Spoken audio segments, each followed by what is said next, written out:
Assalamualaikum warahmatullahi wabarakatuh.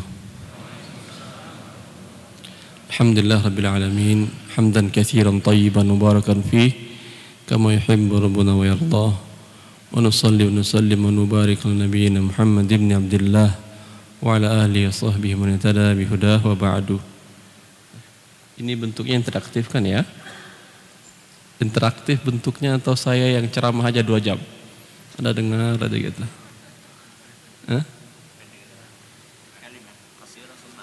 Kalimat qasirah summa as'ilah. Berarti kalimat pendek kemudian pertanyaan interaktif insyaallah taala. Tema yang kita angkat solusi halal untuk akad pinjaman dan kredit. Kalau nggak salah itu kan ya. Ikhwani wa akhwati fillah. Pinjaman dan kredit sama aja. Sama-sama hutang. Kalau pinjaman dinamakan dengan qard dalam bahasa Arabnya. Kalau kredit dinamakan dengan dain. Artinya apa? Hutang dua-duanya dalam bahasa Indonesia. Tetapi bahasa Arab kaya. Kalau qard adalah akhdhu syai'in wa raddu badalihi. Mengambil sesuatu kemudian diserahkan gantinya. Ya. Anda berikan uang lembaran pecahan umpamanya 100.000, 10 lembar dari teman. Anda catat nomor serinya kan ada, itu kan serial numbernya, Anda catat. Ketika uang ini Anda pakai, nanti Anda kembalikan, apakah dengan nomor seri yang sama atau berbeda? Berbeda. Ini nama akadnya qard. Akhdhu syai'in wa raddu badalihi. Kalau uang itu yang Anda kembalikan langsung dengan nomor seri yang sama, ini betul wadiah namanya, nitip. Kalau Anda di lembaga keuangan syariah atau non syariah, Anda serahkan uang Anda, mereka kan punya namanya program tabungan wadiah, titipan. Sesuaikah dengan definisi syar'i ini? Tidak. Bukan wadiah namanya ini. Karena bila Anda katakan, Pak, saya serahkan sekarang pecahan 100.000 10 lembar, saya catat serial numbernya ya, nomor serinya ya, nanti itu saya ambil. Diterima dia atau tidak? Mau dia yang terima atau tidak? Pasti tidak mau dia. Apa-apaan ini? Karena uang akan diputar dia. Ketika akan diputar dia, dikembalikan adalah gantinya, mungkin nanti Anda ambil pecahan 50 atau pecahan 100 dengan serial number yang berbeda. Ini berarti nama akadnya qard, bukan wadiah. Lalu apa konsekuensinya Ustaz? Konsekuensinya jelas. Kalau qard tidak boleh ada pertambahan.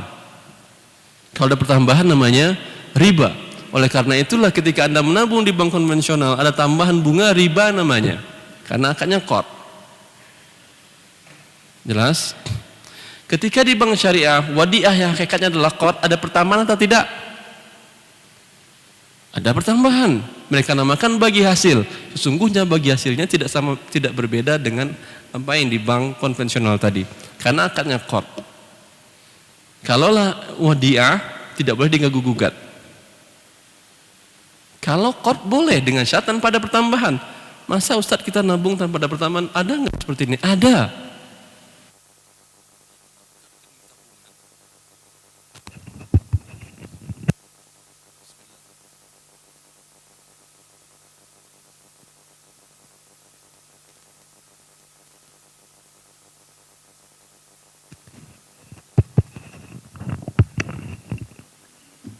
Bismillah.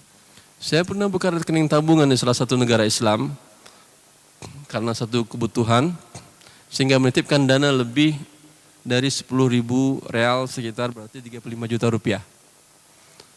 Sebulan tanpa ada pertambahan.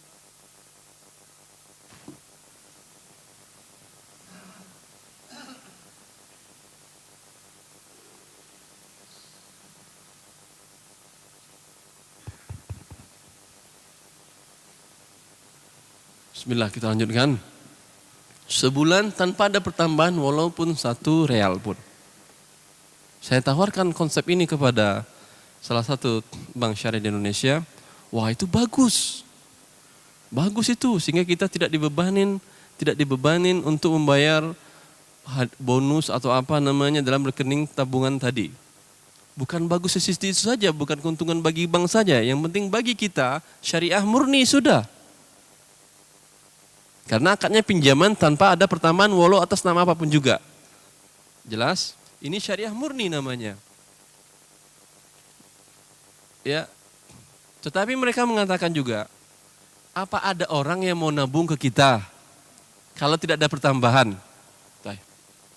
Kalau Anda hitung-hitungan, kan Anda mengatakan bahwa bank syariah di Indonesia sudah ada sejak 92, tahun 92. Tapi perkembangannya sangat tidak signifikan, berbeda dengan sebagian negara. Di negara seperti Saudi Arabia, itu bank Citibank itu yang punya Pangeran Saudi. 52 triliun lebih dolar US, dolar rupiah Indonesia, 52 triliun rupiah saham dia di Citibank itu. Diatur dengan cara riba, dan di Saudi ada cabang-cabangnya. Tapi mati kalah dengan bank Islam milik keluarga dinamakan dengan Bank Rajihi. Kalah. Ya, padahal di Bank Rajihi tidak ada pertambahan, di sini ada pertambahan. Sekarang saya katakan kepada Bank Syariah, kepada salah seorang teman yang Dewan Syariah di Bank Syariah itu ketika diskusi ilmiah, saya katakan kepada dia, kalau Anda murni tanpa ada pertambahan, ini betul jadi solusi. Kalau Anda pertambahan juga, ya, orang akan mengatakan bahwasanya Anda tidak murni syariah. Sama aja. Di bank konven ada pertambahan, di sini juga ada pertambahan. Apa bedanya sekarang? Ya, kalau sama-sama riba, mending sekalian yang riba ini lebih gede ribanya. Maka di sisi bisnis Anda rugi juga.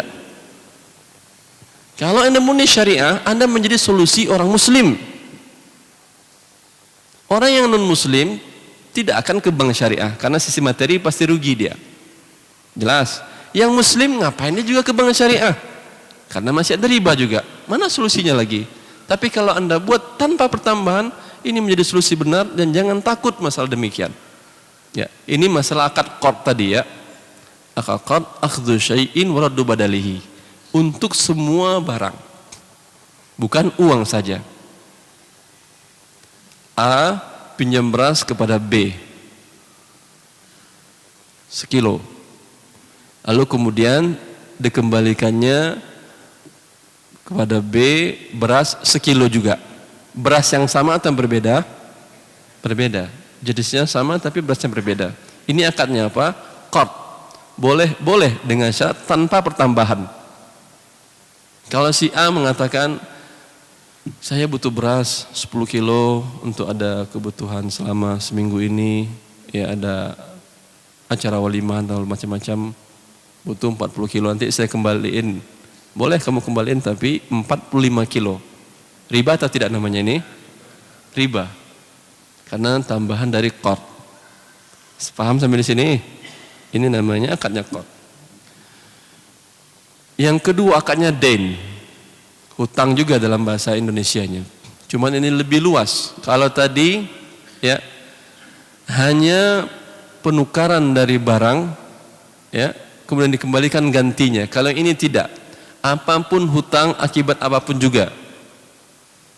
Anda beli dengan tidak tunai, hutang namanya, hutang. Ini namanya dain, tapi bukan qard. Kan yang Anda terima umpamanya barang, yang Anda serahkan kepada dia uang. Jelas? Kalau tadi qard Anda serahkan uang, Anda terima uang dengan sejenis. Jelas? Kalau ini Anda serahkan uang nanti dalam tanggungan, kemudian Anda terima sekarang barang. Ini namanya hutang. Beli barang dengan cara tidak tunai. Boleh, boleh. Dengan dua syarat. Jelas? Persyaratan pertama, Anda boleh berhutang tadi yang dilakukan oleh Rasulullah SAW. Beliau pernah berhutang, Rasulullah SAW. Qard juga pernah qard. Beliau berhutang, ishtarata aman li ahlihi wa rahanahu dir'ahu. Sehingga Ibn Hajar al-Haytami mengatakan dalam kitab Az-Zawajir yang Ikhtilafil Kabair, dua syarat ini bila tidak terpenuhi dalam hutang piutang, maka hutang piutang tadi menjadi dosa besar. Persyaratan pertama, bahwa dia berhutang untuk kebutuhan pokok, bukan untuk kebutuhan lux. Tahu kan yang pokok kan ya? Kalau tidak terpenuhi akan susah hidup Anda. Tidak punya tempat tinggal, bukan tidak punya rumah ya.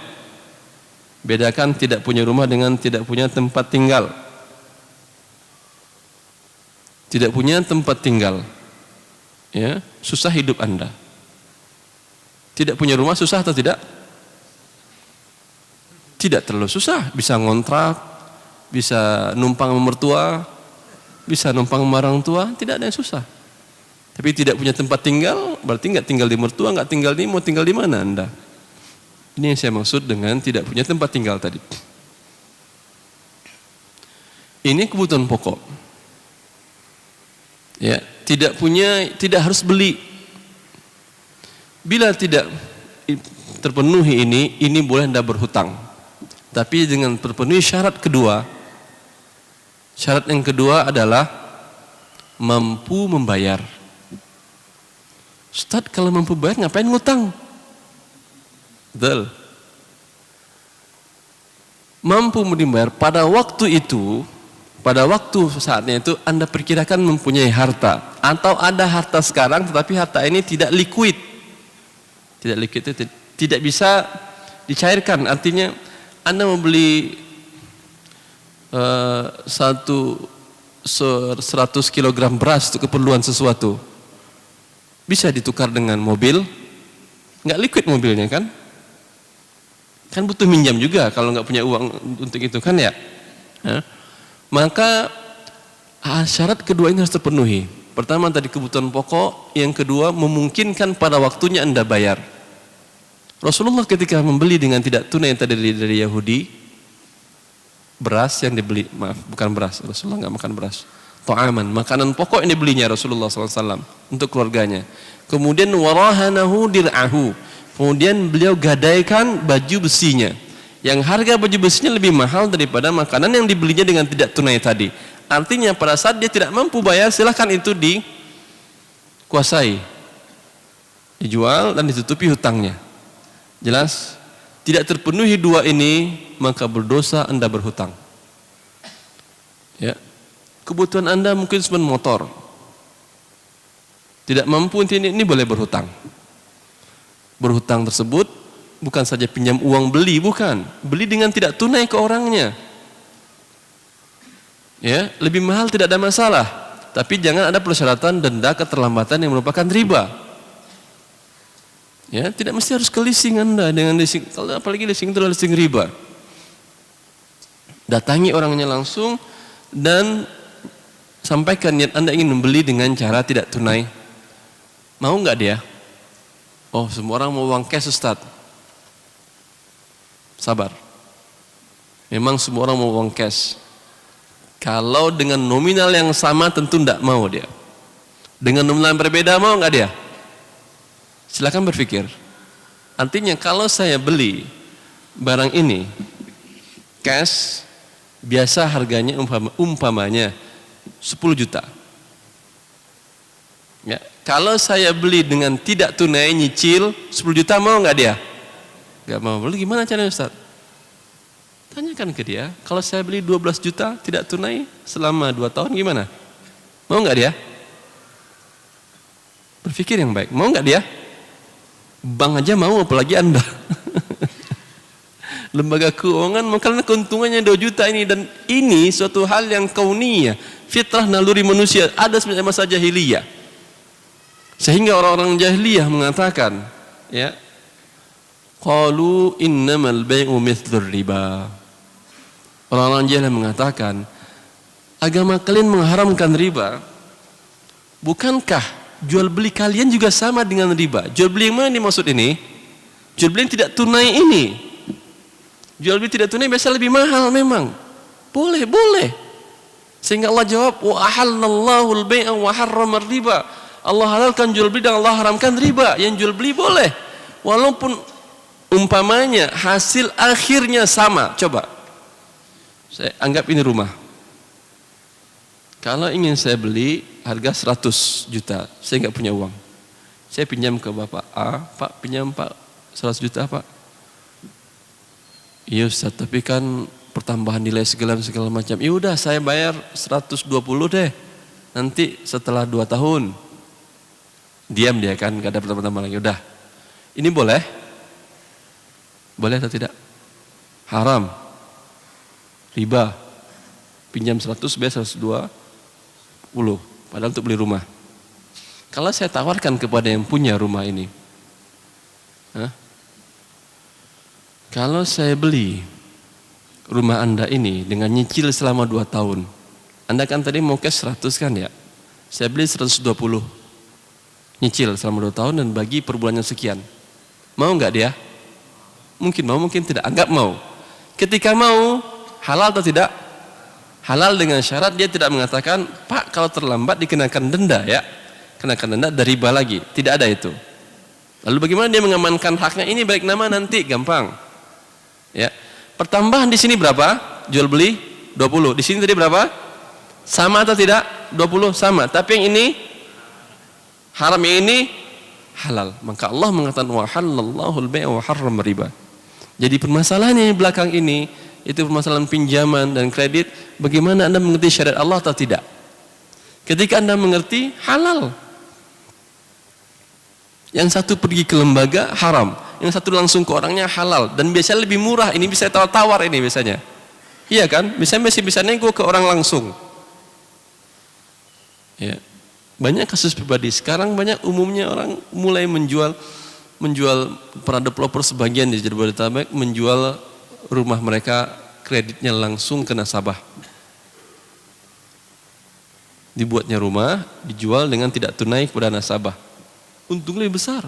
Kalau saja lembaga keuangan bisa membiayai biaya operasionalnya yang begitu besar dan mengatakan dapat keuntungan baik yang syariah maupun non syariah ya, bisa untuk itu. Kenapa Anda pribadi tidak mau jual dengan tidak tunai tadi? Ini hutang namanya, hutang boleh dengan syarat tidak ada denda keterlambatan, tidak ada riba tadi. Kemudian kapan lagi boleh berhutang tadi? Untuk kebutuhan pokok dan memungkinkan untuk membayarnya pada waktunya. Bila tidak, ya, ketika enggak yakin dia bisa membayar, saya butuh si rumah tapi khawatir saya enggak bisa bayar, kemampuan saya mungkin uang pensiunan enggak cukup segala macam, ya, atau biaya hidup saya kurang segala macam. Orang yang seperti ini tidak ada solusi kredit dan pinjaman bagi dia. Apa solusinya untuk dia? Suruh mati dia? Jangan ya, banyak solusi dalam Islam. Zakat. Solusi zakat. Ya. Dan kalaulah zakat kaum muslimin, saya membina beberapa lembaga zakat di Jakarta. Salah satu masjid itu ketika saya baru awal membina lembaga zakat, Basnas namanya, bazisnya, ya, terkumpul berapa dana zakat kalian? Sekitar 1,5 miliar Ustaz. Ada uangnya? Ada. Terus nggak ada fakir miskin di sini? Ada. Kenapa kalian tahan hak orang? Ya kita salurkan Ustaz, kita bagi sembako. Ya bukan begitu cara menyerahkan zakat. Bukan bagi-bagi sembako, bukan. Sembako itu lain halnya itu. Itu mau kampanye sembako. Kalau zakat bukan begitu. Zakat datangi data kaum fakir miskin di sekitar sini. Ambil database mereka, berapa kekurangan mereka. Pemasukannya ada. Kekurangannya, umpamanya kekurangan dengan suami istri, dengan 5 anak, kekurangan kebutuhan pokok mereka, biaya sekolah, biaya makan, biaya kontrakan segala macam.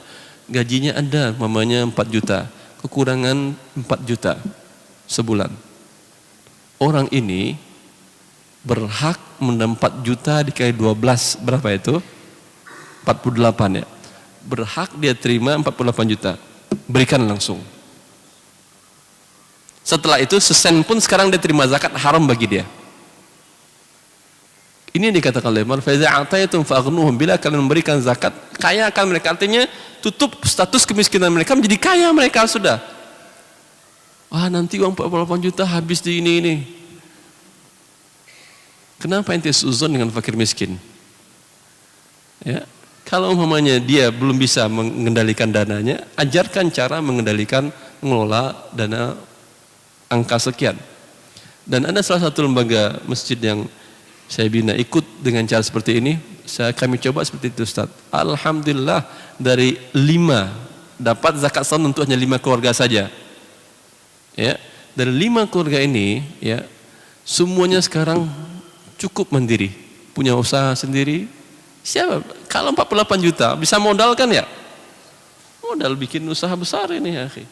Tahun depannya dia nggak bakal terima zakat lagi dia udah. Ya. Itu bagi yang tidak mampu tadi. Jangan usahakan paksakan pinjam juga. Kalau Anda memang tidak mampu, akan Anda karena dia tidak mampu bayar, kemudian Anda paksakan pinjam juga, beli dengan cara ngutang juga, Anda akan menghilangkan harta kaum muslimin. Ya.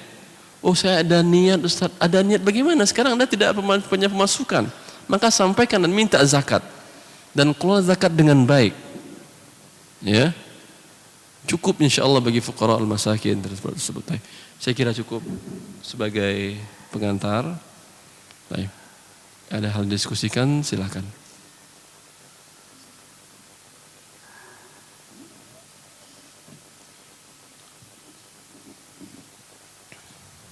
Ustaz, di kampung ada arisan warga dengan syarat yang mendapat arisan harus menyediakan makanan atau snack pada pertemuan berikutnya. Apakah ini termasuk riba? Kok tahu? Jawabannya iya, riba. Karena akad arisan adalah akad pinjam meminjam. Yang dapat berarti minjam dari anggota yang belum dapat. Jelas? Ketika yang dapat berarti status sebagai peminjam, diharuskan memberikan manfaat kepada teman-temannya yang pemberi pinjaman, maka ini adalah riba. Ini tesis apa disertasi?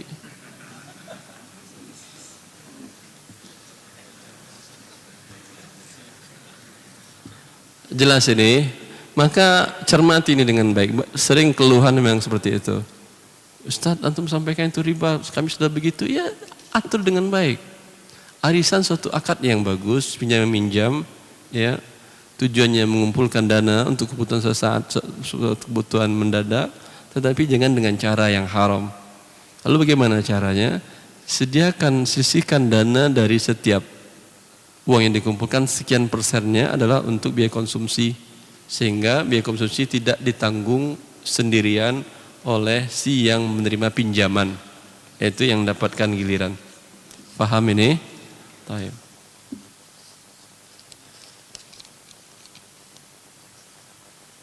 Ustadz, bagi hasil presentasenya apa harus 50-50? Mohon penjelasan. Ya, tidak harus 50-50 bagi hasil tersebut. Ya, tidak harus 50-50 sesuai dengan kesepakatan. Bagi hasil tidak harus 50-50 sesuai kesepakatan.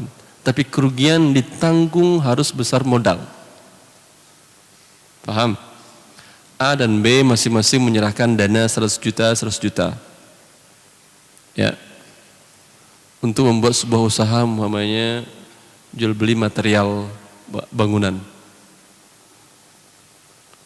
Yang si A punya pengalaman di bidang ini, si B tidak terlalu banyak pengalamannya. Ya, sehingga bagi hasilnya si A minta, karena saya punya pengalaman banyak, ikut mengelola, si B juga ikut mengelola, si A minta, kata dia, keuntungan saya 60. Iya kan? Si B mengatakan enggak masalah. Saya 40 enggak masalah. Lalu bila si B mengatakan dengan syarat bila kerugian kamu tanggung 60, saya 40, kan adil. Bila ini yang terjadi riba. Dari mana kisah ribanya? Kisah ribanya adalah harusnya bila rugi 50-50. Kalau yang syar'inya keuntungan boleh 60-40 karena yang 60 tadi punya pengalaman. Kerugian tetap 50-50. Dia masing-masing menyerahkan 100-100 di akhir tahun sampai 400. Berarti saham Anda 200, saham saya 200 naik. Betul? Enggak kan? 60-40 kan? Iya, berarti 120 pertambahan yang ngelola, 80 pertambahan yang pihak yang tidak ikut mengelola yang ahli. Bila rugi 100-100 tadi menjadi umpamanya angkanya 100 juta lagi, rugi 50%, tetap 50-50 ditanggung. Berarti modal masing-masing menjadi 50 juta, 50 juta. Adil nggak ini? Masalahnya adalah di sini keadilan. Kalaulah rugi sama besarnya dengan kesepakatan tadi, maka ada modal sebagian yang terjamin. Paham ini dakik ini permasalahannya, sangat detail ini permasalahannya. Sedikit saja bisa menjadi halal menjadi haram, haram menjadi halal. Dari mana sisi ribanya? Karena kerugian masing-masing 50-50 harusnya kan ya. Ketika yang satu menanggung 60 karena dia dapat untung 60, berarti 10% dari modal si 40 keuntungan terjamin atau tidak? Terjamin atau tidak? Terjamin. Ruginya nanti dia 40, ruginya yang 10-nya terjamin. Harusnya dia rugi 50. Bila modal terjamin, ini nama akadnya riba. Bila ada pertambahan. Karena akadnya masuk qard jadinya, bukan investasi lagi. Saya menyerahkan, meminjamkan dana ke B. Saya katakan, Assalamualaikum warahmatullahi wabarakatuh. Assalamualaikum warahmatullahi wabarakatuh.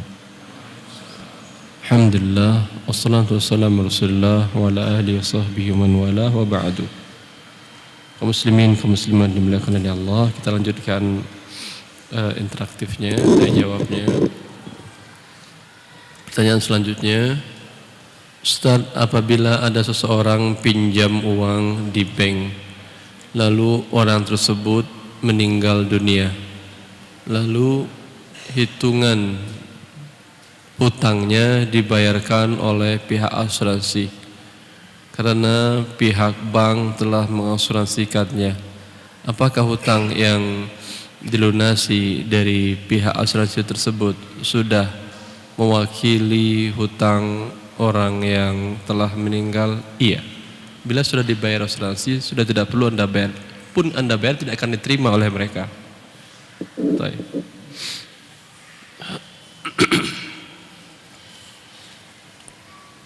Apakah menjual barang dengan sistem nyicil boleh, harga barangnya berbeda dengan sistem kontan? Boleh.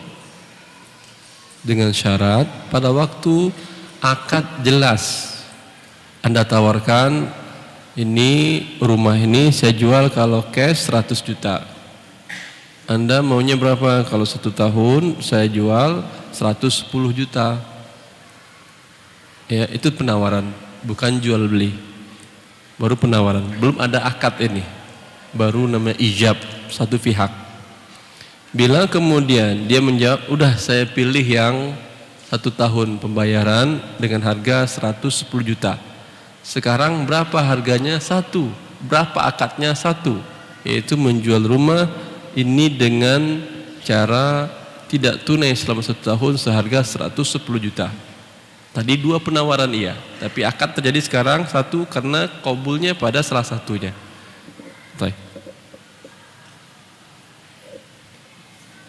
Dan yang telah kita jelaskan tadi dari awal tadi, bahwa orang-orang kafir pun tahu bahwa harga yang tidak tunai lebih mahal daripada yang tunai. Oleh karena itu mereka katakan bahwasanya riba sama dengan jual beli. Kata Allah tidak. Yang satu halal, satu haram. Paham Anda itu perbedaannya? Ustaz, barakallahu fiik, Allah barik fiik. Bagaimana hukumnya dengan pembayaran listrik PDAM yang bila terlambat membayar dari tanggal yang ditentukan di didenda, ribakah? Iya, riba akadnya. Sudah? Memang riba akadnya. Makanya Anda yang listrik prabayar, yang pasca bayar, robah ke prabayar. Karena ada solusi. Yang untuk PDAM ada solusi? Ada yang PDAM prabayar? Hah? Tidak ada. Maka akad pemasangannya akad riba. Jelas. Kalau tidak darurat jangan dipasang. Kalau masih punya air tanah jangan dipasang PDAM. Paham Anda ini? Karena akadnya riba ini. Sama aja dengan BPJS tadi. Ada denda keterlambatan. Sama juga dengan pinjaman di bank konvensional. Ada denda keterlambatan. Karena keterlambatan pembayaran pelunasan angsuran hutang.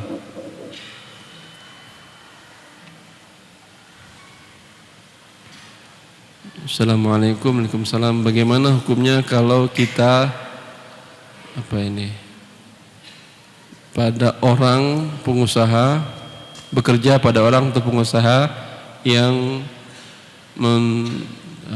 didapatkan, yang modalnya didapatkan dari pinjaman ribanya. Bila Anda bekerja di perusahaan yang modalnya dari riba, ya, memang itu perusahaan. Kalau Anda inginkan bekerja di perusahaan yang modalnya tanpa pinjaman riba, jangan bekerja di PLN, jangan bekerja di Telkom, jangan bekerja di perusahaan multinasional. Lu kerja di mana Ustaz? Kerja teman punya usaha jual warung, Anda kerja di dia. Tapi kalau kerja yang perusahaan besar, multinasional, walaupun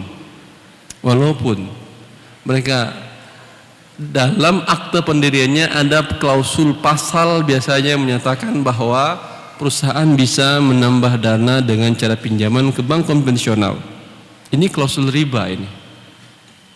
Kalau Anda beli sahamnya nggak boleh, karena Anda berarti menyetujui saham riba. Tapi kalau bekerja dengan dia, kalau Anda yang disuruh untuk mengatur bagian keuangan dan mengatur pinjaman ribanya, mengajukan dan segala macam, Anda termasuk di sini sebagai penulis akad riba dan saksi riba. Ini pekerjaan Anda haram. Kalau Anda bekerja di bagian yang lain, jasa Anda halal, tidak ada hubungan dengan riba tadi, tapi modalnya dengan riba, ya, tidak ada masalah. Kok nggak masalah Ustaz uang riba? Ya sekarang ini kalau Anda ingin semua uangnya tidak ada riba, jangan hidup di Indonesia. Bukankah negara Anda APBN-nya juga pinjam uang dengan cara riba? Hah? Dengan World Bank, dengan IMF? Gimana? Jangan perusahaan negara Anda, jangan pakai jalanan itu, jangan pakai fasilitas umum. Bisa hidup? Oh kita pindah Ustadz. Udah, pindah kemana kita? Pindah ke Arab Saudi, tidak jauh bedanya ya akhi. Tidak jauh bedanya untuk beberapa hal, karena peraturan ini peraturan dunia yang mengikat riba. Inilah yang dikhawatirkan Rasulullah sallallahu alaihi wasallam, "Idza zahara zina war riba faqad ahallu bi adzab min Allah." Baik. Walhasil yang saya sampaikan tadi jelas, Anda bukan di bagian ribanya, Anda berikan jasa yang halal, halal Anda. Halal bagaimana Ustaz? Karena akad pinjamannya halal. Yang haramnya adalah ribanya. Seperti yang saya jelaskan tadi. Anda beli rumah ke developer A, kurang uang, pinjam uang bank konvensional dengan akad riba atau bukan? Akad riba. Lalu beli rumah, bayarkan kemari. Ya. Apakah halal rumah ini bagi Anda? Halal, karena pinjaman Anda halal, ya. Yang haram akad Anda dengan bank konvensional yang ada pertambahan ribanya. Hentikan ribanya, selesai sudah. Maka ketika rumah sudah lunas, halal bagi Anda. Anda sudah tidak ada akad riba lagi di bank konven tadi. Jelas ini? Jelas. Ini yang dikeluarkan fatwa oleh OKI tentang penggunaan kartu kredit juga. Bahwasanya kartu kredit diterbitkan dengan cara yang haram tadi, uangnya adalah uang yang halal. Ini mazhab mayoritas para ulama kecuali mazhab Syafi'iyah. Bahwa pinjamannya sah, dengan demikian uangnya sah, yang haram adalah pertambahan ribanya. Paham ini? Maka boleh digunakan untuk semua kebutuhan pokok dari si peminjam. Afwan Ustaz, jika kita sudah terlanjur terjerat leasing, apakah harus diteruskan sampai angsuran lunas atau berhenti langsung kemudian motor dijual dan hasilnya untuk menutup cicilan? Jazakallah. Iya. Aman ja'ahu mau'izatum min rabbih fantaha falahu ma salafa wa amru ila Allah wa man 'ada fa ulaika ashabun nar hum fiha khalidun. Siapa yang datang kepada beliau, kepadanya peringatan Allah mengharamkan riba lalu berhenti, tahu Anda bahwa transaksi Anda per hari ini adalah riba, langsung hentikan. Perlu resign dari pekerjaan, resign, gak ada masalah. Rezeki Anda bukan dari yang tempat haram itu, rezeki Anda dari Allah Subhanahu wa Ta'ala. Jelas. Tapi tentu untuk resign dari perusahaan umpamanya yang haram gak secepat itu, butuh waktu. Selama itu semoga dimaafkan oleh Allah Subhanahu wa Ta'ala. Bila terlanjur KPR riba segala macam, usahakan mulai hari ini tutupi hutang riba Anda. Bagaimana caranya? Mungkin dengan jual aset. Kalau ada pinjaman tanpa riba dari teman atau saudara, mungkin bisa bagus. Kalau tidak, jual aset yang ada, tutupi hutang riba. Ada selisihnya, mulai dari yang halal ini hidup Anda. Ya, tidak wajib Anda beli rumah, ngontrak pun boleh ya, akhi, nggak ada masalah. Apa ini? Bagaimana solusinya kalau ana terlanjur hutang dengan cara yang syar'i? Mampu membayar tapi bukan termasuk kebutuhan pokok. Maksudnya apa ini? Dia berhutang secara syar'i, mampu bayar tapi tidak kebutuhan pokok. Ini tidak bagus dalam Islam. Ya, Anda mampu beli umpamanya motor, ya, lo tetap beli dengan cara nyicil. Berhutang atau tidak namanya? Berhutang. Tidak bagus dalam Islam seperti ini ya, akhi. Rasulullah setiap hari berlindung dari al-ma'thami wal maghram, berlindung dari dosa dan hutang.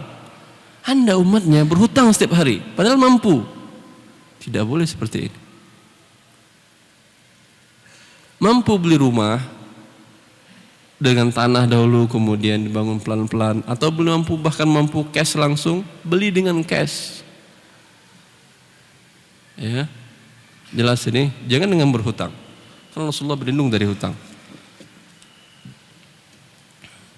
Saya bikin rumah 70%, uangnya pinjam 70%, uangnya pinjam ke bank. Bagaimana hukumnya? Terima kasih. Hukumnya seperti yang telah kita jelaskan tadi. Uangnya digunakan adalah untuk rumah tadi, rumah halal milik Anda, tetapi selesaikan utang riba Anda dengan dia secepatnya. Ini kecil sekali yang ini.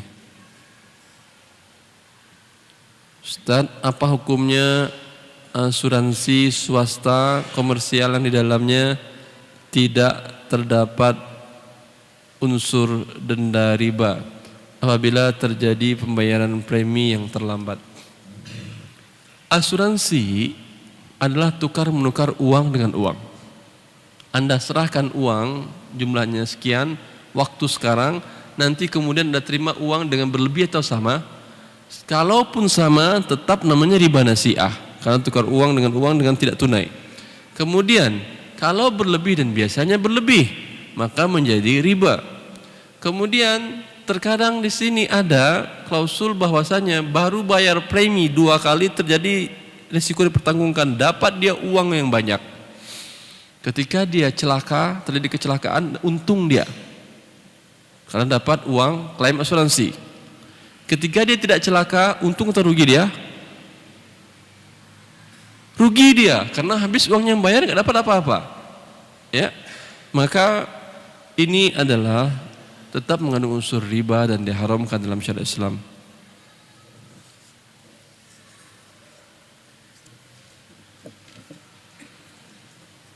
Saya membangun rumah, tetapi saya belum cukup uang untuk membangun. Saya punya teman, punya toko bangunan, bersedia mengutangkan membangunkan rumah seharga 70 juta. Saya berjanji tiap bulan mengangsur 1 juta. Di akhir pelunasan kami sepakat bahwa saya memberi 2,5% untuk amal bagi teman saya tersebut, infak sedekah. Karena saya tidak suka pinjam pada bank. Boleh. Anda punya tanah umpamanya, tidak mampu membangun sendiri, punya teman usaha toko material, atau enggak mesti punya usaha toko material dia, asal punya dana dia, atau enggak mesti punya dana, asal diketahui dan dikenal baik oleh punya toko material, bisa dia ngambil dengan cara ngutang juga, seperti yang tadi saya katakan kan ya, untuk permodalan tadi. Bahwasanya katakan kepada dia, bangunkan di atas tanah saya ini, ya, bangunkan di atas tanah saya ini rumah dengan spek seperti ini, ya, dinamakan istisna. Berapa rencana anggaran biayanya? 70. Ya, 70. Saya beli dari Anda dengan cara bayar 100 dengan cara nyicil per bulan sekian umpamanya. Tentu ada keuntungan untuk dia kan ya. Boleh ini. Istisna nama akadnya. Dan dibolehkan ini. Dan bagus untuk sebagian yang punya tanah strategis tapi nggak mampu bangun, lebih bagus lagi bikin akad dengan cara BOT, Bill on the Transfer, seperti yang dibikin di Grand Zamzam di Mekah itu. Grand Zamzam itu di atas tanah wakaf Malik Abdul Aziz rahimahullah. Ketika beliau menjadi raja pertama, beliau ada tanah di sana dan diwakafkan. Wakafnya untuk Haramain, Mekah dan Madinah. Tetapi badan wakaf ini tidak punya dana untuk bangun hotel yang mahal, yang bagus. Dibangun oleh perusahaan terbesar di Saudi Arabia dengan sepakatan seperti ini. Selama 25 tahun perusahaan yang bangun ini menggunakan tempat ini gratis. Setelah itu semuanya menjadi milik badan wakaf. Ini sama dengan apa artinya? Sewa 25 tahun dengan pembayaran bukan dengan uang, pembayaran dengan gedung yang sudah ada ini. Sehingga apa yang terjadi setelah 25 tahun itu sudah jalan sekitar berapa tahun? 5 tahun sudah jalan ya kayaknya. 20 tahun lagi tutup pun negara Saudi, Mekah Madinah aman pembiayaan operasionalnya. Tahu Anda berapa lantai itu? Tahu? Berapa? Saya nggak tahu juga. Jelas banyak lantainya, Taib. Dan yang termahal itu di Grand Zamzam. Cukup membiayai Mekah Madinah. Dikhawatirkan Saudi ke depannya minyak berkurang, nggak ada masalah. Ini bisa, akad ini bisa Anda gunakan bila Anda memiliki tanah strategis dan tidak mampu membangun ruko atau tempat yang gedung yang layak untuk tempat yang strategis tadi. Tawarkan ke saudara investor, bangun oleh Anda, selama 10 tahun gunakan oleh Anda, setelah itu menjadi milik saya. Ini buat gedung bisa, buat kolam bisa, buat macam-macam juga bisa. Ya, jelasin investasi di bidang ini, nama akadnya BOT, Bill on Transfer.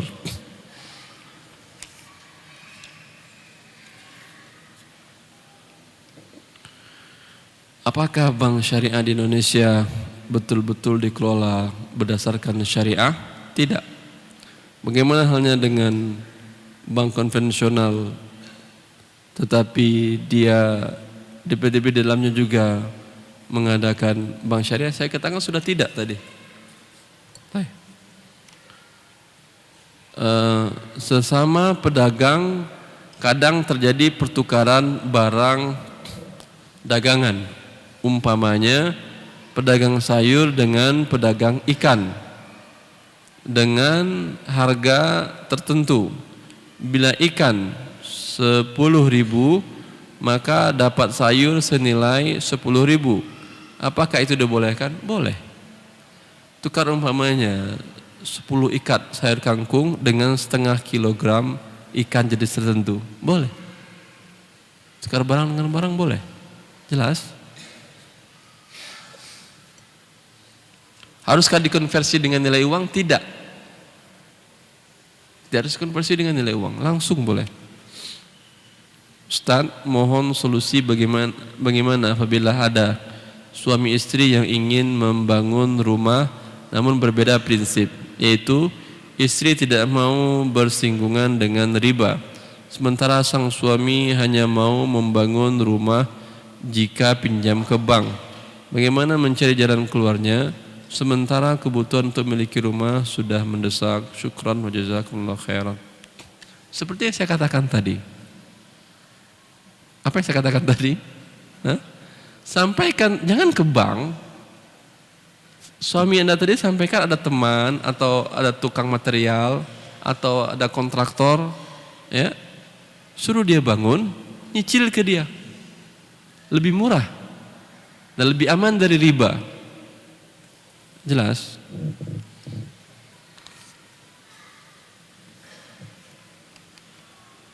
Kecil banget. Ustadz, saya diminta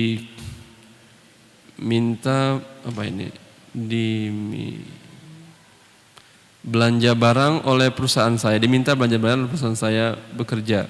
Saya sama penjualan saya dikasih bonus. Apakah bonus itu halal untuk saya? Anda diminta oleh perusahaan untuk belanja barang, lalu penjual memberikan bonus. Halalkah buat saya? Haram. Yang beli perusahaan, kenapa ente dapat untung? Kan sudah digaji Anda untuk usaha ini kan ya? Rishwah namanya ini. Sampaikan ke perusahaan, kalau perusahaan setuju, udah ambillah segitu doang, ya udah nggak masalah.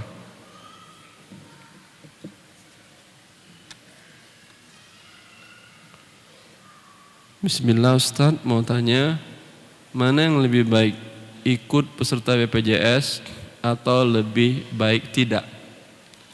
Tergantung. Kalau Anda sehat jangan ikut. Kalau Anda sakit dan mampu berobat sendiri, berobat dengan biaya sendiri. Karena tadi saya katakan masih ada denda keterlambatan yang riba tadi. Ya. Ini sebelum diwajibkan 2019. Kalau kemudian Anda sakit dan tidak mampu dan penyakitnya butuh penanganan cepat dan biaya yang mahal, wajib Anda ikut BPJS. Emang mau mati Anda? Enggak berobat juga sakit parah.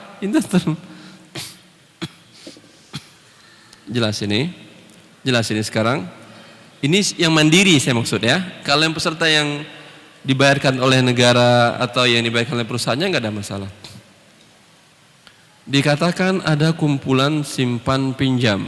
Peminjam mengembalikan uang pinjamannya lebih besar dari uang yang dipinjam. Mereka katakan SHU. Karena SHU dibagi untuk mereka juga, maka itu bukan bunga tapi SHU. Gimana syubhat ini, Ustaz? Ya. Saya tahu ini sebuah koperasi. Koperasi mengatakan simpan pinjamnya, ya, simpan pinjamnya memang berlebih. Pinjam 1 juta, bayar 1.050.000, ada pertambahannya. Riba atau tidak? Riba. Kan tapi asasnya dari kita, oleh kita, untuk kita. Mana ada orang sebodoh ini? Pinjam ke dirinya sendiri, untuk dirinya sendiri, keuntungan diri sendiri ada. Itu hanya sekedar tagline saja. Intinya pinjam ke teman juga, uang orang yang dipinjamnya, uang anggota lain, dia atau tidak? Nggak ada beda dia dengan bank konvensional itu. Cuman dibuat tagline yang menjadi mantap oleh kita, untuk kita. Tapi kalau riba nggak ada yang bagus. Jelas ini?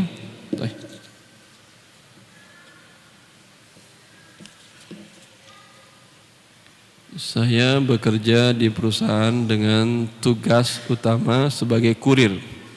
Akhir-akhir ini perusahaan bekerja sama dengan perusahaan penyaluran kredit KPR, dan kami sebagai petugas yang menerima pembayaran angsuran. Petugas menerima pembayaran angsuran. Apakah perusahaan saya termasuk menjalankan riba? Tidak, dengan syarat perusahaan Anda hanya terima pokok hutangnya. Ketika ada tambahan bunganya, jangan ke kami, ke sana, ke tempat riba. Tapi bila Anda terima semuanya, menjadi perusahaan riba juga. Ini bagaimana tesis ini? Kita baca atau gimana, Kak? Masya Allah, luar biasa, himmahnya aliyah ya, tapi waktunya kayaknya. Cobalah kita baca satu ya. Ana seringkali melakukan akad-akad yang lazim dilakukan oleh pedagang-pedagang pada umumnya, tetapi ana tidak tahu apakah akad-akad tersebut sesuai syar'i atau tidak. Mohon nasihat Ustaz. Konsinyasi, menitipkan barang untuk dijual. Simulasi, seseorang supplier menitipkan barang kepada ana seharga Rp4.000 per pieces. Orang menitipkan barang ini Rp4.000 per pieces, dan disarankan menjualnya dengan harga Rp5.000 per pieces. Terkadang juga hanya menitipkan dengan menyebutkan harga dasar dan tidak menyarankan berapa harga jualnya. Bagaimanakah hukumnya? Ini penting ya, satu ini sering terjadi memang. Bukan saja konsinyasi 5.000 per pieces, Rp5.000, kadang sampai ratusan juta kan. Tolong jualkan tanah saya, tolong jualkan rumah saya. Ini kan angkanya besar. Ya. Kalau akadnya dia mengatakan tolong jualkan ini tanah dan rumah saya 100 juta, untuk kamu 2%. Jelas? Berapa berarti untuk dia? Terjual 100 juta, berapa untuk dia? 2 juta kan ya? 2 juta. Karena dia pintar, terjual oleh dia 110 juta. Berapa untuk dia? 2 juta juga. Jelas, kan sudah dibilang oleh dia, untuk kamu 2% dari 100 juta, bukan dari 2% dari harga terjual. Lalu kelebihannya Anda sedekah ke dia, alhamdulillah. Faham ini? Kecuali Anda katakan kepada dia, saya enggak mau seperti itu. Anda kan yang penting bagi Anda angka 98 kan ya? Iya kan? Oke. Sini harga 98, terserah saya berapa jualin. Terjual oleh saya 100, saya dapat 2 juta. Terjual oleh saya 105, saya dapat 7 juta. Terjual 110, saya dapat 12 juta dan seterusnya. Setuju? Setuju nggak kira-kira yang punya tanah? Hah? Kalau nggak setuju, naikin angka Anda. Oh, kalau gitu 100 saya. Yaudah 100 nggak ada masalah. Tapi kalau nggak laku jangan salahkan saya ya. Nah, dalam 100, type 100. Terjual oleh dia 110. Berapa untuk yang menjualkan tadi? 10. Boleh, halal. Ini berkata Ibn Abbas, bi hadza thawbi kadza fa fawqahu fa huwa lak. Jual pakaian ini dari saya sekian, terserah berapa engkau jualkan. Tapi kalau kesepakatan tadi 2% atau angka yang tertentu, nominal yang jelas sudah dari harga yang ditetapkan, kalau ada kelebihan haram buat Anda, buat yang pemilik barang. Kalau dia dengan rela memberikan tambahan, alhamdulillah. Kalau tidak, rezeki dia. Jelas ini. Tapi kalau ingin untung lebih besar, seperti tadi penawarannya, ketika disampaikan oleh dia, jual ya 2% untuk Anda, udah nggak, saya nggak mau 2%-nya, berarti Anda penting 98, terserah saya jual berapa. Taib. Gantian lah ya, gantian. Sudah kita sampaikan satu. Ini apa? Apakah bekerja di OJK, Otoritas Jasa Keuangan, halal? Haram. Iya, karena dia mengatur bank-bank riba itu. Tanpa dia bank riba hidup atau mati? Mati, karena ada dia hidup dia, maka dia menghidupkan riba.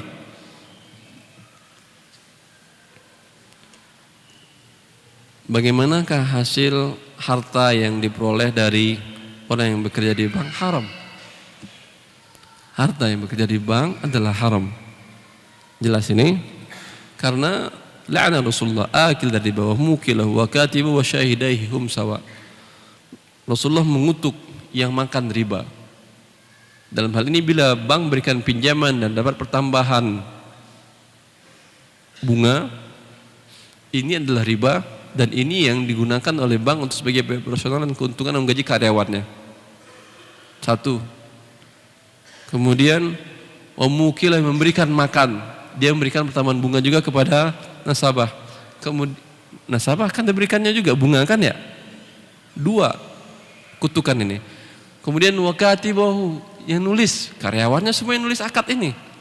Wasyahidai pasti mereka sebagai saksinya sudah, empat-empatnya kena dia. Paham ini? Baik. Maka janganlah bekerja di tempat yang haram ini. Banyak tempat yang halal ya, pasar. Pasar tempat yang halal.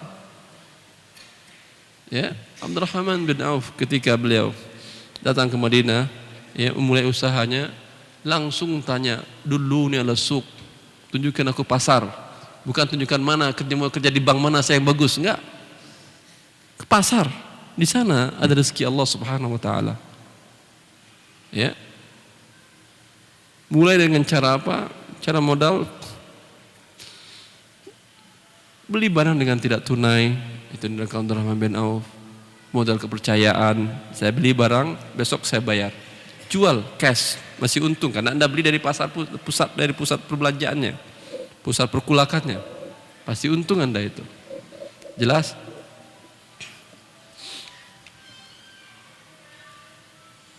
Kalau ini apa?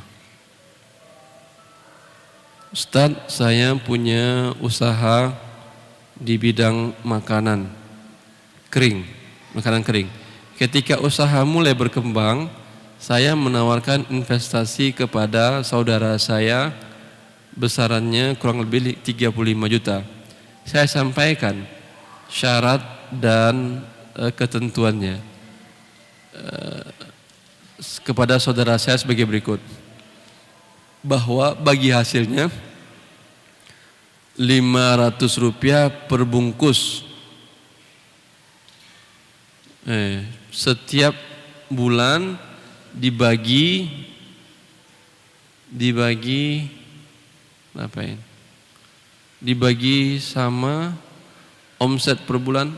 Kalau ingin umpamanya Anda, ya, ada salah seorang teman yang bisnis di Tanah Abang, dia jual beli pakaian muslim. Ada keluarganya yang ngasih investasi 700 juta. Tapi kata dia, saya nggak tahu akadnya, terserah aja lah. Ya. Lalu dia nanyain gimana akadnya Ustaz? Dia nggak mau tahu akadnya, yang penting serah aja. Berarti yang penting bagi dia tentu bertambah. Suruh dia beli barang Anda dulu. Ya. Dia nggak mau beli Ustaz. Dia nggak mau beli, nggak mau jual. Jualin nggak mau, yaudah ente jualin. Tapi pisahkan dengan barang Anda. Bagaimana caranya? Umpamanya 700 juta tadi sama dengan umpamanya 1000 lusin baju muslim tersebut. Bikinin buat dia ini 1000 lusin. Ya. Biasanya kalau beli satuan mungkin ini bisa harganya menjadi 2 miliar. Tapi karena dia berkulakan dijual 700 juta. Tapi kan dia nggak mau jualin, nggak masalah. Sekarang suruh dia setelah terima barangnya, suruh dia buat akad kepada Anda, tolong jualkan barang saya bersama barang Anda yang lain. Ya udah saya dapat fee dari itu. Ya udah saya dapat fee dari itu. Terjual dapat keuntungan dia sebesarkan semuanya. Kalau nggak terjual rugi.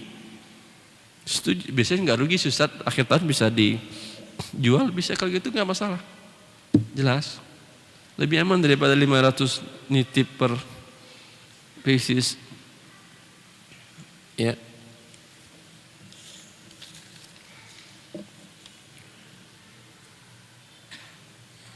Ya. Sama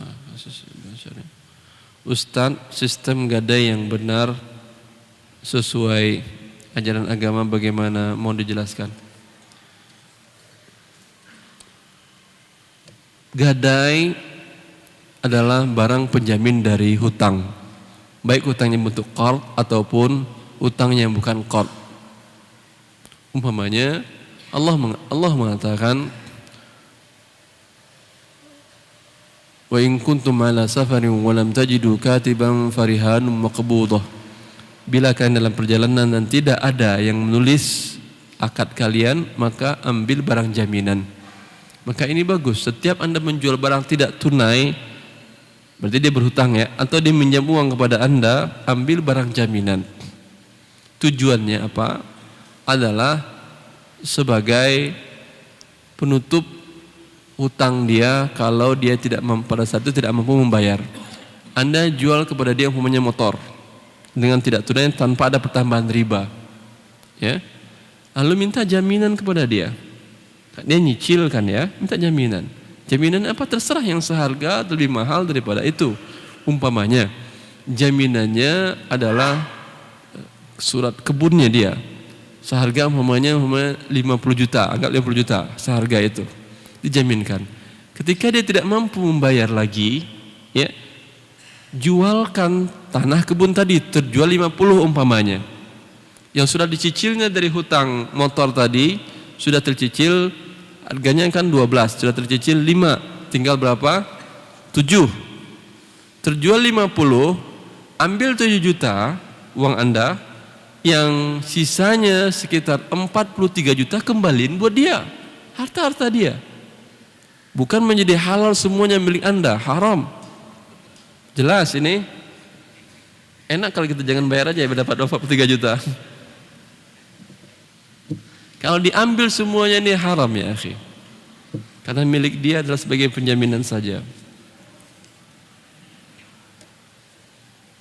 Ustaz, saya PNS, ketika jam dinas diberi tugas di luar dan diberi uang transport serta uang makan, boleh diterima tidak uang tersebut? Kalau yang memberikan tugas memang adalah instansi Anda, apa ini?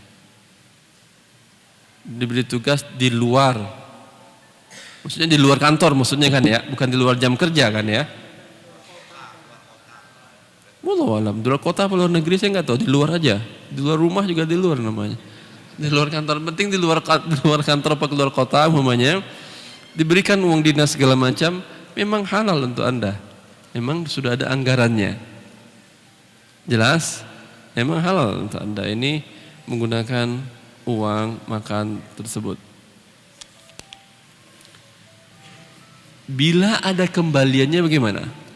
Kan untuk biaya makan segala macam. Dibalikin nggak mau kan dia kan?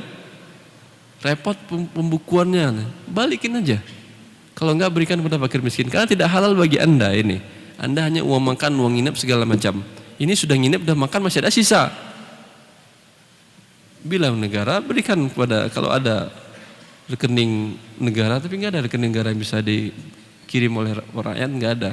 Tapi di sebagian negara ada, seperti di Arab Saudi ada namanya Hisabut Tathir. Arab Saudi itu ada Kementerian Keuangan membuka rekening pembersihan. Jadi bila ada warga negara ya ingin bertobat, ingin membersihkan harta-hartanya, bisa dikirimkan ke rekening kementerian itu. Gimana, buka Indonesia? Banyak nanti rekeningnya itu isinya. Bagaimana hukumnya jika sepasang suami istri sama-sama bekerja, namun kebutuhan pokok rumah tangga dibebankan ke gaji istri, sementara gaji suami dipakai untuk membeli barang-barang keinginan suami?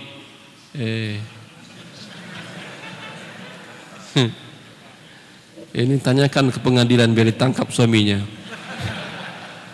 Ya akhi, zalim Anda. Allah menyuruh. Liyunfiq dzu sa'atin min sa'atih. Nafkahkanlah laki-laki kata Allah. Kata-kata ar-rijalu qawwamuna 'alan nisa bima faddalallahu ba'dahum 'ala ba'd. Laki-laki itu menjadi pemimpin karena mereka yang memberikan nafkah kepada istrinya.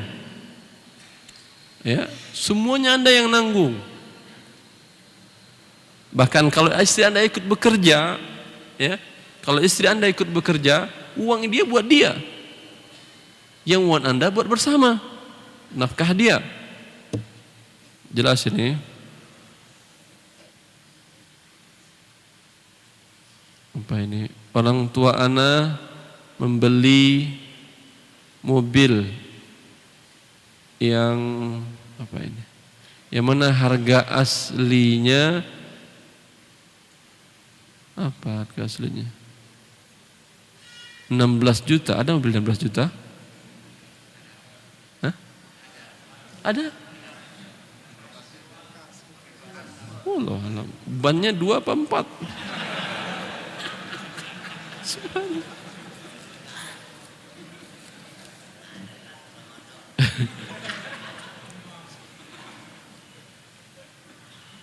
Bagaimana negara bisa bertahan tanpa pajak? Sudah saya jelaskan tadi bagaimana negara bisa bertahan tanpa pajak.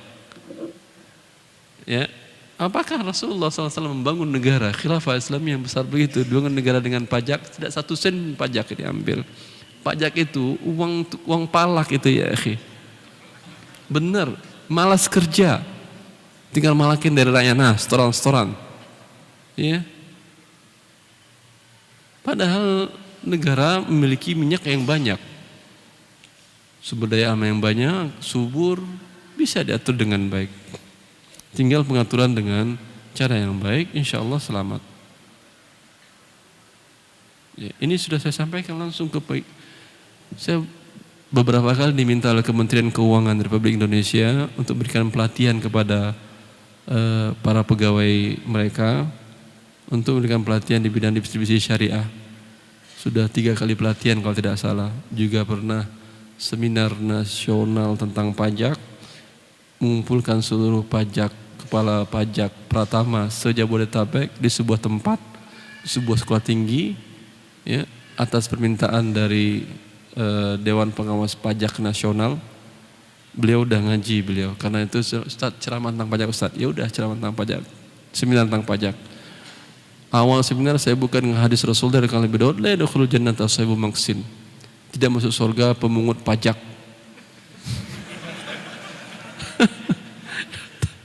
Kata mereka, gimana Ustaz?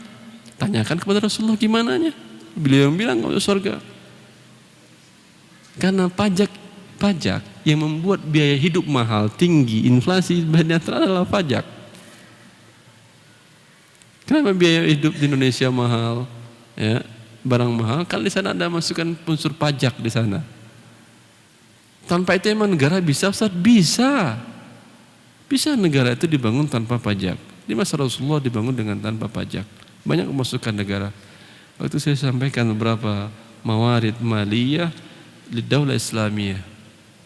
Ya, sumber daya alam, bukankah dalam undang-undang semuanya sudah milik negara, yaitu tanah, air, hutan, apalagi milik negara, ya kan?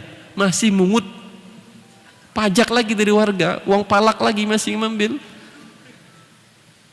Udah banyak deh. Tinggal diperbaiki kontraknya dengan asing, cukup sudah. Ya. Saya mau tanya mengenai bisnis bursa falas atau forex. Bagaimana pandangan Pak Ustadz, haram atau halal? Karena setelah saya MUI memperbolehkan bisnis tersebut.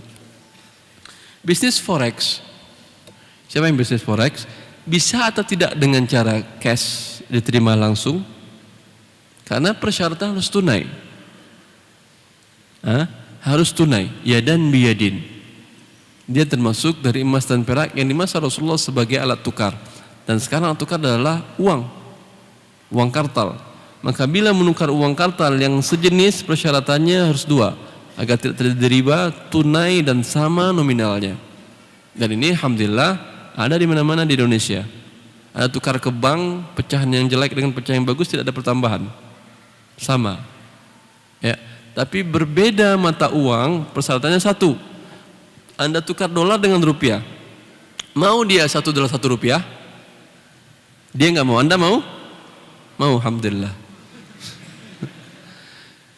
Tetapi persyaratannya cuma satu, yaitu harus tunai. Boleh 1:13.000 boleh. $1 13.000 boleh. Ya, tetapi harus tunai. Harus tunai itu kalau umpamanya menggunakan rekening harus masuk ke rekening Anda dulu, karena tunai itu pada dasarnya dengan diterima dengan tangan, bil barajim, diambil dengan tangan. Bila tidak, ada namanya qabdul hukmi. Qabdul hukmi termasuk dalam yang difatwakan oleh OKI adalah hisabat al-bankiyah, yaitu rekening akun Anda di bank. Anda umpamanya memiliki 2 rekening, satu rekening dolar, satu rekening rupiah. Dolar kayaknya lagi murah, Anda beli dolar, ya. Anda kirim rupiah, pada saat itu, pada saat transaksi rupiah rekening Anda berkurang dan rekening rupiah berkurang dan rekening dolar Anda langsung bertambah. Kalau bisa seperti itu, tunai namanya. Seperti Anda menarik, umpamanya Anda pergi umroh, di sana kan menggunakan mata uang real. Bila Anda umpamanya di Indonesia mempunyai rekening tabungan di bank syariah A, rekening rupiah, kalau di sana Anda gesek bisa kan ya? Bisa atau tidak? Bisa digesek. Keluar apa? Rupiah apa real? Real. Tukar menukar atau tidak ini? Tukar menukar. Tukar forex ini namanya. Yaitu tukar menukar mata uang. Tunai atau tidak? Tunai. Buktinya cek langsung rekening rupiah Anda berkurang. Jelas? Dan Anda langsung terima di sini real. Jelas ini?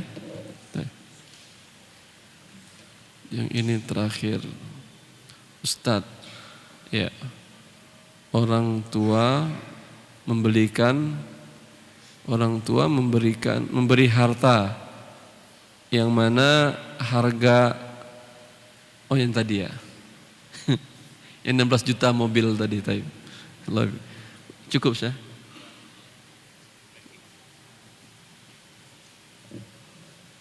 Yang mana? Ini bismillah. Jazakallahu khair.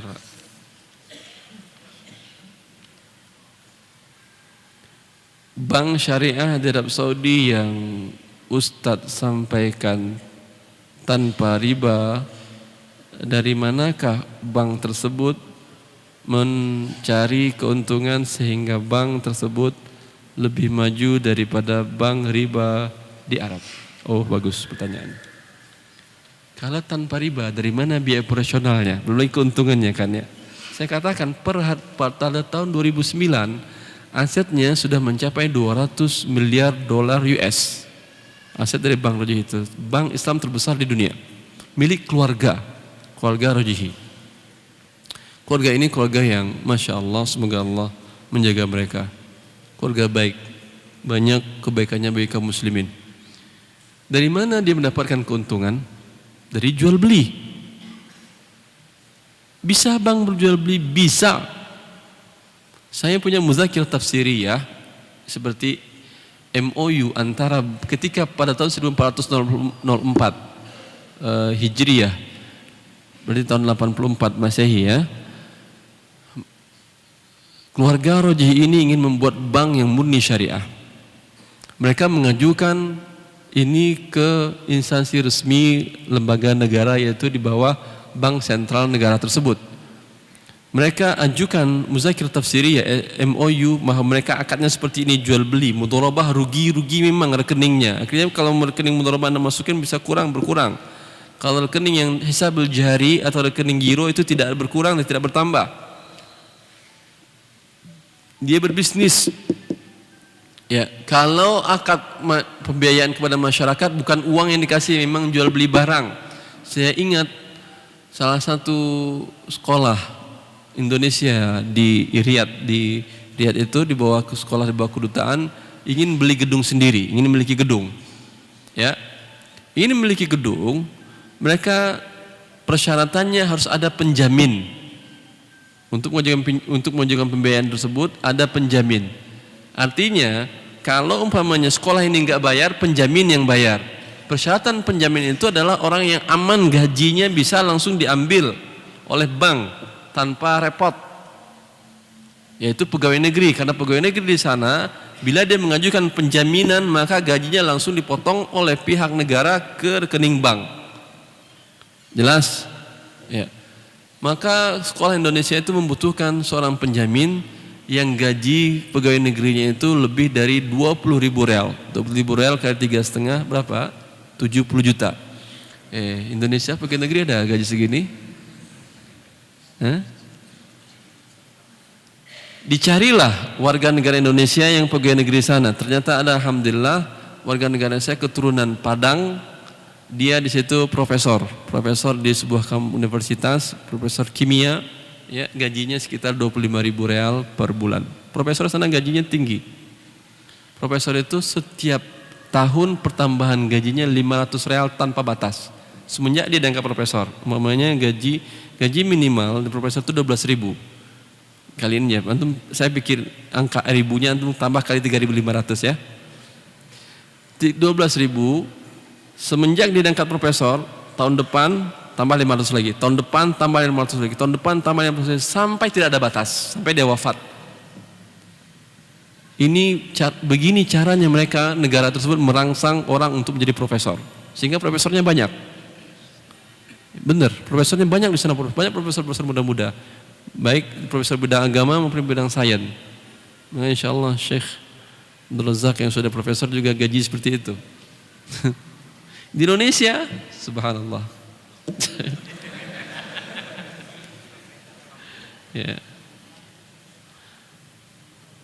Dari mana mereka untung? Mereka yang memang jual beli. Memang mereka jual beli. Akhirnya dicari ada profesor yang gaji 25.000 real, kemudian dia jadi penjamin. Tetapi bank mengatakan kami cek dulu barang gedung yang kalian inginkan. Ditunjuknya gedung tersebut. Enggak dikasih uang. Enggak dikasih uang. Dikasih barang, kan jual beli. Diceknya ternyata, wah ini enggak memenuhi standar kami. Nanti kami beli, kami mengambil risiko, enggak jadi, batal, enggak ada masalah bagi mereka. Kalau Anda beli mobil, rumahnya di sana sudah ada mobilnya, mereka beli dulu. Dan untuk ketika dia beli mobil, kan ada risiko berarti bank kan ya. Ketika itu boleh dapat untung. Bagaimana dia mengamankan risikonya? Bank beli dengan perusahaan Toyota Arab Saudi, Syarikat Abdul Latif Jamil. Beli dengan perusahaan Syarikat Abdul Latif Jamil ini, mereka minta kami beli barang mobil sekian, tapi beli hak khiyar syarat selama 3 bulan. Khiyar syarat itu artinya apa? 3 bulan nggak laku, nggak jadi orangnya, orang yang ngembaliin, kami berhak kembalikan kepada Anda. Ini namanya khiyar syarat. Paham? Saya beli rumah dari beliau, tapi saya berpikir selama 3 bulan. Tanpa ada sebab, saya berhak mengembalikan rumah ini kepada beliau, uang saya ambil kalau sudah saya bayar. Kalau belum saya bayar, saya nggak bayar uangnya. Ini namanya apa? Khiyar syarat. Dalam syar'i ada dalam syarat ini. Ini cara mengurangi risikonya. Jelas? Ketika ini diajukan ke Toyota Arab Saudi, mau nggak Toyota tersebut? Berarti kami belum bisa menuliskan keuntungan, ya belum bisa. Nggak mau dia, Anda nggak ada masalah. Kami beli ke negara tetangga, Dubai. Dibelinya di Dubai. Rugi perusahaan Toyota Arab Saudi, 75% penjualannya berkurang. Karena ini nasabah terbesarnya, bank terbesar. Sekarang angkat tangan Toyota. Kata dia, ya udah, beli dari kami, nggak apa-apa. Mau 3 bulan, mau setahun, 2 tahun, kembaliin kami terima. 70% bagaimana mau jualan? Gimana gaji karyawan? Jelas. Maka kalau dengan mereka beli barang-barang yang dikasih bukan uang, berbeda dengan bank syariah di negara Indonesia, yang diberikan adalah uang, ya, sehingga dibayar uang lagi berlebih, sehingga bentuknya adalah riba. Ya, kalau ini memang betul-betul barang. Ya, dari sinilah mereka dapat keuntungan. Jelas ini, dan lebih real untungnya, lebih besar juga untungnya karena beli barang. Bukankah untung pedagang lebih besar daripada untung bunga itu? Bunga untungnya kecil cuman. Untung bunga biasa berapa? 13% gitu kan setahun kan ya. Karena itu mereka inginkan bunga dari belakang lagi, bunga denda keterlambatan, ingin dapat keuntungan lagi dia yang riba itu. Oleh karena itu biasanya Anda untuk leasing susah kan yang cash untuk motor? Karena mereka ingin untuk riba dari belakang lagi. Riba dari awal sudah, untuk riba dari belakang lagi. Ya. Kalau yang jual beli tadi gampang dari awal sudah jelas dia, karena dia bukan dengan menggunakan uang, memang betul-betul barang. Dan keuntungan seperti pedagang saya katakan adalah bisa terkadang keuntungan pedagang itu sampai 100%, 200% terkadang dari barang, iya kan? Dibelinya barang di suatu kota, di jalur kota lain bisa terkadang dibeli di sini per pieces 100.000, dijual sini 250.000 bisa. Berapa keuntungan? 150%. Ya. Lebih besar keuntungannya bank yang syariah tadi. Allah musta'an. Terus apa lagi ini?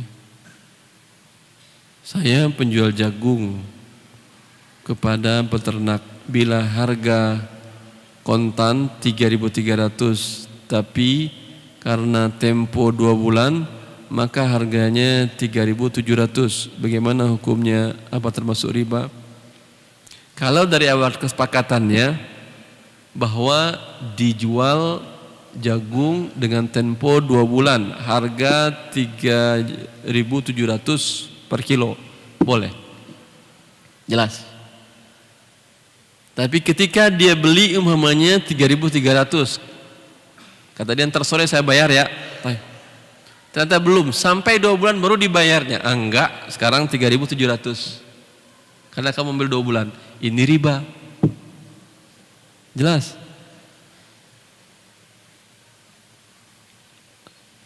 Lalu berapa dibayar saya? 3.300. Kalau dia sengaja mengulur-ngulur, dosa bagi dia. Dia sengaja mengulur dapat keuntungan dia kan? Dosa bagi dia. Matalul ghani zulmun yuhillu 'irdahu wa 'uqubatah. Orang yang mampu dan mengulur-ngulur pembayarannya adalah sebuah kezaliman yang menghalalkan dirinya untuk diberikan sanksi. Ustadz, saya seorang kepala sekolah yang sering menerima bantuan dari pemerintah untuk pembangunan gedung-gedung sekolah. Tapi seperti umumnya saya mengambil 2,5% masuk saku sendiri.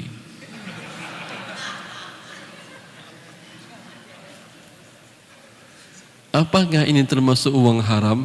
Ya jangan kencang-kencang, ketahuan KPK ente masuk bui ente. Bukan dosa aja secara syar'i, secara pemerintahan pasti berdosa Anda ini. Sebab saya mengambil 2,5% sebagai gaji uang lelah. Gaji uang lelah apa? Anda kan sudah digaji untuk ini. Kecuali Anda bukan kepala sekolah. Ya. Anda tetangga kepala sekolah. Lalu Anda yang ngurusin, ya gajinya 2,5%, saya ngurusin, tapi dengan syarat saya 2,5% buat saya ya. Anda sudah digaji. Pekerjaan Anda A, B, C, D termasuk ini. Bila Anda ambil ini haram, sesen pun tidak halal Anda ambil. Kalau tidak, berhenti dari kepala sekolah jadi makelar ini bantuan. 2,5% ini gede.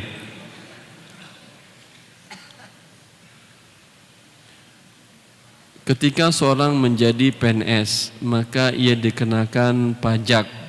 Pertanyaan, apakah pajak sama dengan zakat? Tidak, beda. Berarti kalau gitu kena zakat, kena pajak. Kena pajak jelas, kena zakat kalau terpenuhi rukun dan syaratnya iya.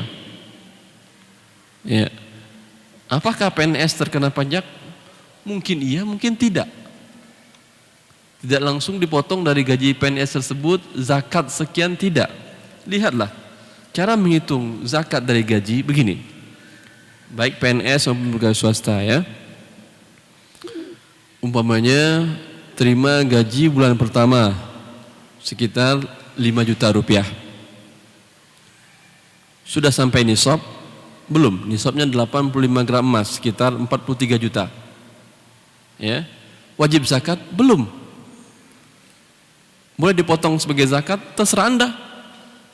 Tetapi kezaliman kalau dipotong oleh bagian keuangan lembaga tersebut. Saya diundang oleh beberapa instansi pemerintahan di Jakarta membicarakan tentang zakat profesi.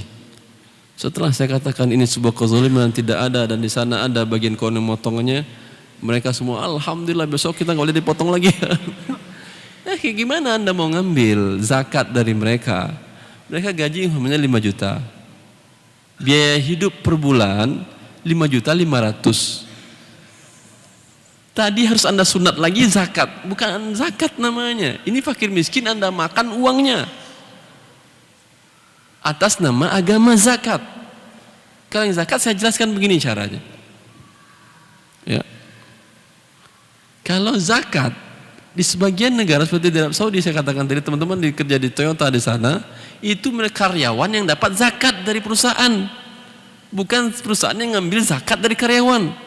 Di sana gaji karyawan 1.500 real kali 3,5 berapa berarti 4.500.000 itu dianggap orang miskin. Ya 3,5 kali 1,5 berapa? 5 lah ya, 5 juta kurang. Itu dianggap orang miskin. Sehingga yang muslim, karyawan yang muslim di Toyota itu mendapat tambahan zakat perusahaan tiap bulannya. Sehingga gaji mereka naik menjadi 2.300. Berapa tambahannya itu? Berapa tambahannya? 800. Maka karyawan yang non muslim tidak dapat pertambahan. Tidak heran kalau beberapa karyawan dari Kristen, dari Filipina dan dari India mereka masuk Islam. Setengah gaji nambahnya karena zakat. Ini yang bagus. Perusahaan yang nambahkan gaji standar sekian, tapi menurut mereka ini miskin untuk standar sini ditambah dengan zakat. Itu bagus. Tapi diambil zakat dari mereka, ya Allah. Mereka dapatnya sedikit mau ambil lagi. Kalau menghitung zakat profesi, kalau misalnya gaji Anda, terima gaji di bulan ini umpamanya 5 juta. Kan terpakai itu. Ya, terpakai umpamanya 4 juta, tersimpan 1 juta. Sampai ini belum ada zakat tidak. Tersimpan nanti sampai angka 43 juta kapan berarti itu? Mungkin 3 tahun. 3 tahun hitung lagi 85 zakat. Apakah sanksi satu nisab 43 juta atau tidak? Mungkin naik. Anggap sampai 43 juta. Pada saat ini sudah wajib zakat belum? Hitung lagi setahun ke depan. Bila setahun ke depan tidak turun dari 43 juta sampai tahun wajib zakat depannya baru keluarkan zakat. Ini namanya zakat bagi orang yang kaya ya. Tapi dipotong langsung dari gaji pegawai atas nama zakat, ini adalah sebuah kezaliman. Senang para karyawan, para pegawai. Nanti kita undang lagi Ustaz, silahkan, nggak ada masalah. Cukup kata mereka. Assalamualaikum warahmatullahi wabarakatuh.